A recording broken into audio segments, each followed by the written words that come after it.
Hi అండి, అందరికి నమస్కారం. ఈరోజు Bolero Max pickup HD 2.0 L కు బాడీ వర్క్ చేసామండి. మొత్తం టోటల్ కాంట్రాక్ట్ లో చేసామండి. దీంట్లో పెయింట్, స్టిక్కరింగ్, కమాన్ పట్టీలు, ఫ్రంట్ బంపరు, బ్యాక్ బంపరు, మట్గర్ రేకులు, టూల్ బాక్స్ మొత్తం చేసామండి. లాస్ట్ నిలువు పట్టి ఛానల్ వేసామండి. కమాన్ పట్టీలు ఫ్రంట్ 1+1 అండి, బ్యాక్ సైడ్ 3+3 వేసాము.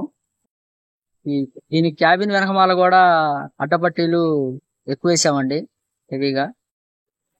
క్యారేజీ లెవెల్లో బాడీ కట్టామండి. జింక్ ఐరన్ తో మధ్య రేకులు వస్తాయండి, సైడ్ నిచ్చెన కూడా వస్తుంది. ఈ బాడీ వర్క్ మొత్తం టోటల్ వర్క్ చేయడానికి 2 రోజులు టైం పడుతుందండి. మేము ఎక్కువగా గడి బోట్లు వేస్తామండి, దానివల్ల ఫ్లోర్ ఊగకుండా గట్టిగా ఉంటుంది. బ్యాక్ సైడ్ తొట్టులో రేకే ఇచ్చారండి కస్టమరు. పెట్టుబడి కావాలనుకుంటే కింద డిస్క్రిప్షన్ లో నెంబర్ ఉంటుందండి, ఫోన్ చేయండి. ఓకే అండి, ఉంటాను, బాయ్.